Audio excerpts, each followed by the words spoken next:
Hello friend, good morning, good afternoon, good evening. जब भी आप ये अपना वीडियो देख रहे हैं, चलिए आज हम स्टार्ट करते हैं रियल नंबर। और ये रियल नंबर का लेक्चर नंबर 6 है। आज हम इसमें कवर करने वाले हैं कैसे हम प्रूव कर सकते हैं कि square root of 2 square root of 3 is a irrational number है। बेसिकली ऐसा क्वेश्चन आपको दिख रहा है बोर्ड पर, prove that root 3 is a irrational number. तो भैया बेसिकली इसका कॉन्सेप्ट पर आप विशेष ध्यान दीजिए। कॉन्सेप्ट को कैसे क्लियर करना है, बेसिकली थॉट क्या लगाना है, कैसे क्वेश्चन को फोड़ना है। तो चलिए स्टार्ट करते हैं। ओके, चलिए यहां प्रूव करना है रूट 3 इज इर्रेशनल नंबर। तो यहां पर हम लेट कर रहे हैं, लेट एक एजम्पशन मार रहे हैं, एजम कर रहे हैं। एजम्पशन हमारा क्या है, let root 3 is a rational number. Rational number ये हमने एज्यूम किया कि रूट 3 क्या है, वो रेशनल नंबर है। ठीक, कैसे कवर करने वाले हैं, तो बेसिकली कहने का पर्पस थॉट में पहले से बता दे रहा हूं। करूंगा क्या, मैंने यहां एज्यूम किया है कि रूट 3 रेशनल नंबर है और मैं इसको चलते चलते मैं सॉल्व करूंगा। लास्ट हमारा ये कॉन्ट्राडिक्शन क्या होगा, रॉन्ग आ जाएगा, ये एजम्पशन रॉन्ग हो जाएगा। दैट इज हम ये बता सकते हैं कि हमारा जो रूट 3 है वो रेशनल नंबर ना होकर के क्या होगा, इर्रेशनल होगा। यही हम कॉन्सेप्ट यहां पर अप्लाई करने वाले। क्लियर? ओके, तो भैया root 3 is a rational number. तो अगर कोई भी रेशनल नंबर हो तो रेशनल नंबर को P/Q के फॉर्मेट में लिख सकते हो। सही है ना? बोलो मेरे साथ हो, सही है। तो इसको तुम लिख सकते हो root 3 is equal to P/Q, but यहां पर Q नॉट इक्वल टू 0 होता है।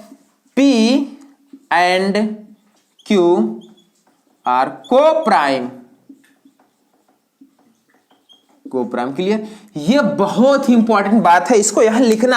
अगर आपने रेशनल नंबर को डिफाइन कर रहे हो, साथ में ये जो हमारा दिया है Q not equal to 0, P and Q are coprime, दोनों कैसे होने चाहिए, को प्राइम होना चाहिए। को प्राइम का मतलब क्या है स्टूडेंट, उनका कोई भी कॉमन फैक्टर नहीं होना चाहिए। क्लियर है? तो उनका कोई भी कॉमन फैक्टर नहीं होना चाहिए। क्लियर? ओके ओके, चलो अब squaring the both side, squaring कर दो, है ना? स्क्वायरिंग बोथ साइड, अगर स्क्वायरिंग कर दोगे रूट 3 का square is equal to P square upon Q square आ जाएगा। सही है ना? अच्छा, रूट 3 का स्क्वायर, तो रूट से square cancel, 3 is equal to आ जाएगा P square upon Q square. इसके बाद तुम क्रॉस मल्टीप्लाई करोगे, P square is equal to 3Q square. सही है? क्लियर एकदम? ओके, अब देखो थोड़ा सा यहां मैं आपको कॉन्सेप्ट नंबर जैसे लिखा गया है स्टूडेंट, 4 की स्क्वायर कितना आ जाएगा, 16 आएगा कि नहीं आएगा? तो यहां समझना अच्छे, दिखाई दे रहा है? ओ सर नहीं दिखाई दे रहा। अच्छा यहां देखो, 4 का स्क्वायर क्या आएगा, 16 आएगा कि नहीं आएगा? क्लियर है? दिखाई दे रहा है तुम्हें? अच्छा, क्या तुम 16 को लिख सकते हो 2 इंटू ई? क्लियर है? क्लियर है? ये बताओ, दिमाग लगाना तुम्हें, ये बताओ 2 जो है, क्या ये 2 जो है, 2 भैया 2 क्या 4 स्क्वायर का फैक्टर है कि नहीं? ये बताओ भाई, 2 4 स्क्वायर का फैक्टर है ना? समझे कि नहीं समझे भैया? 2 जो 4 स्क्वायर का फैक्टर है, 4 का मतलब 16, तो 2 जो है 4 स्क्वायर का फैक्टर है। क्लियर है? यहां तक समझ में आया? तो वही चीज यहां जो हमारा 3 है, ये क्या P स्क्वायर का फैक्टर होगा? तो यहां लिखो 3 इज अ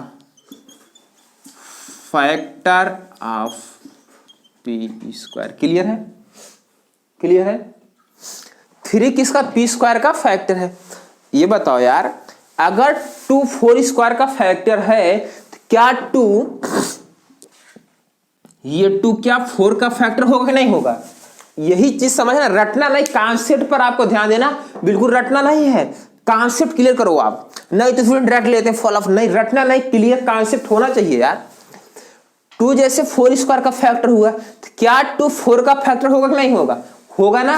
होगा ना? क्लियर है ना? आगे चलूं? ओके, तो क्या तुम लिख सकते हो 3 will be factor of P also.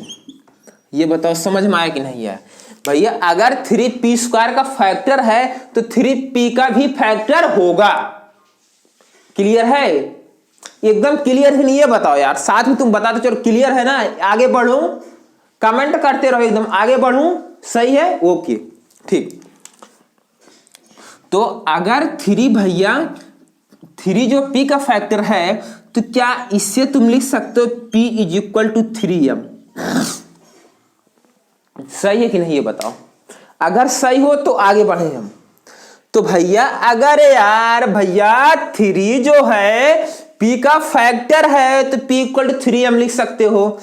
3 जो है p का फैक्टर है, आगे आगे कोई नंबर से नहीं मतलब है, हमें तो 3 से मतलब है ना, इसलिए हमने p आगे और भी नंबर हो सकते इसलिए हमने m लगा दिया। तो यहां हमें 3 से मतलब है इसलिए हमने p = 3m लिख दिया। बताओ यहां तक समझ में आया कि नहीं ये बताओ? क्लियर है? Okay.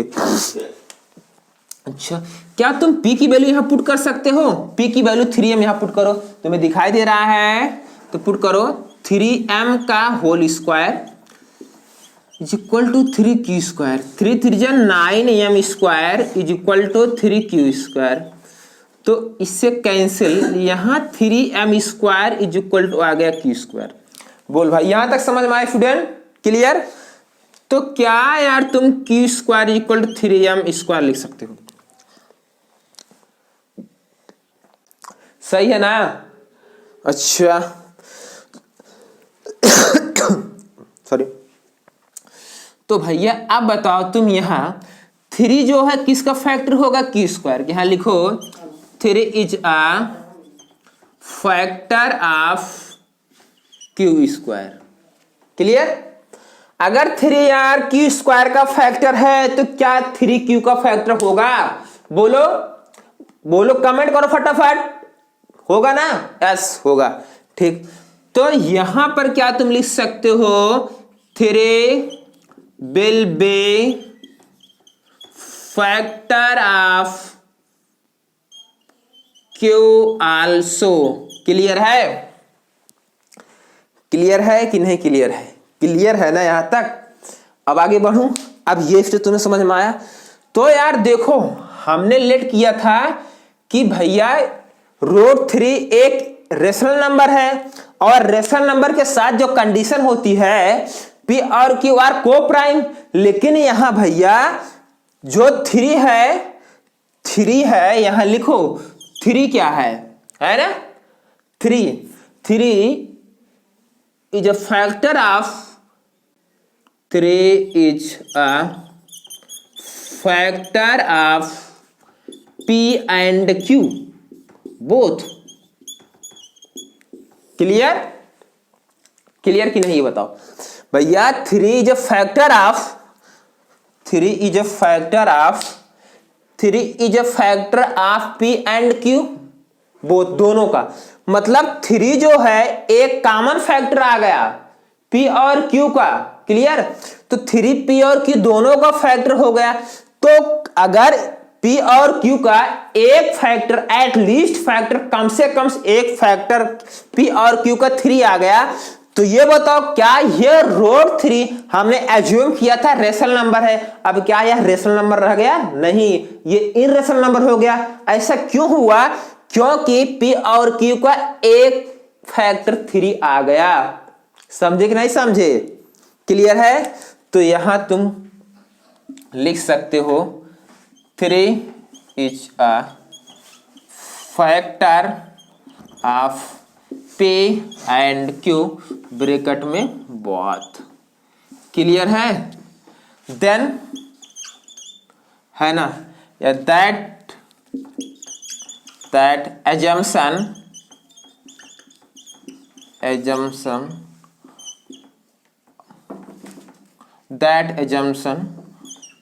are wrong। That assumption और रॉन्ग। ये हमारा जो एजम्पशन है, ये हमने जो एज्यूम किया था कि √3 रेशनल नंबर है, वो हमारा एजम्पशन क्या हो गया? रॉन्ग हो गया। तो since √3 is a irrational number, in rational number. Clear? Clear है?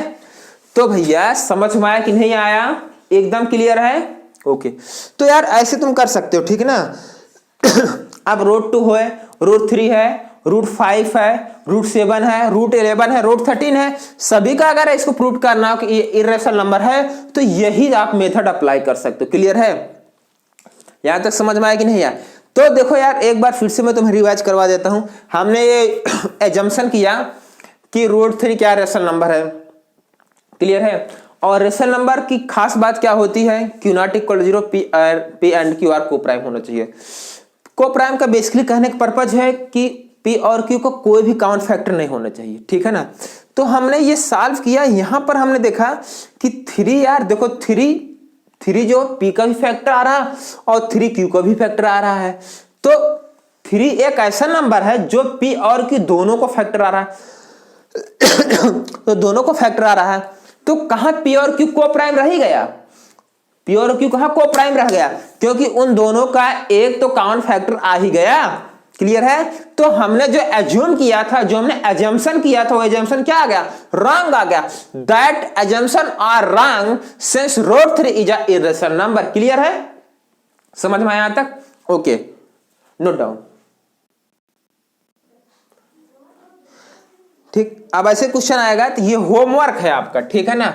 प्रूव दैट, आपका होमवर्क क्वेश्चन है कि रूट 5, रूट 7, रूट 11, ठीक है ना, इन सबको प्रूव करना है कि ये सब क्या है? Irrational number. क्लियर है? अच्छा दिखाई नहीं दे रहा है। रूट 2, फिर से नोट कर लो, रूट 5, रूट 7, रूट 11, ठीक। इनको आप होमवर्क में रूट 2, रूट 5, ठीक, रूट 7, रूट 11, इनको प्रूव करना है कि ये इर्रेशनल नंबर है।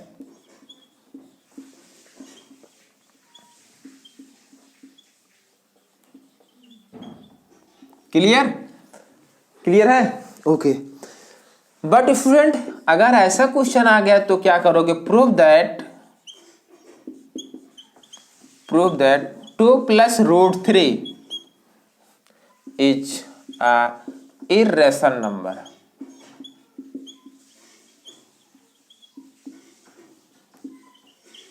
बताओ इसको कैसे करोगे? यार कुछ है नहीं। अगर आपने रूट 2 को मैंने बताया उसको सीख लिए तो रूट 2, रूट 3 को मैंने बताया, रूट 2, रूट 5, रूट 11 सब कर ले जाएंगे, ठीक है ना। तो उसको भी ऐसे करना है। देखो कैसे, 2 प्लस रूट 3 दिया गया। ये क्वेश्चन बेसिकली समझना, ये पर्पस ये मिलेगा नहीं आपको कहीं, कैसे कॉन्सेप्ट करना है क्योंकि तो 2 प्लस रूट 3 दिया गया है, तो यहां पर तुम रूट 3 को प्रूव कर दोगे इर्रेशनल नंबर है, ठीक है ना। तो पहले प्रूव करोगे रूट 3 क्या इर्रेशनल नंबर है।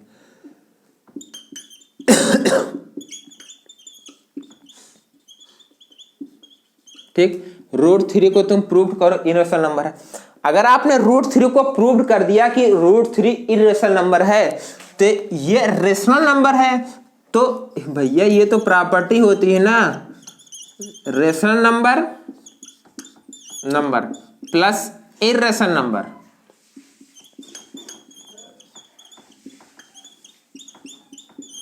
इज इक्वल टू इर्रेशनल होता है। वहां दिखा देना यार, बस हो गया यार। क्लियर है? तो भैया इसको पहले तुम प्रूव कर दो कि इरेशनल नंबर है और रेशनल है। तो rational plus irrational is equal to rational होता है। क्लियर? अब आप कल को पूछोगे सर अगर ऐसा क्वेश्चन आ गया तो क्या करेंगे? 2 माइनस रूट 3 आ गया, वही कॉन्सेप्ट यहां अप्लाई करना है यार। तुम इसको प्रूव करोगे इरेशनल नंबर है तो rational minus irrational is equal to irrational होता है। क्लियर? ओके। कल को क्वेश्चन ये आ गया, prove that 2 into root 3 irrational number. तो क्या करना है? तुम प्रूव करोगे रूट 3 इरेशनल नंबर है, ठीक है ना। तुम प्रूव करोगे कि रूट 3 इरेशनल नंबर है, तो ये रेशनल है। लास्ट में तुम दिखाओगे rational number into irrational number,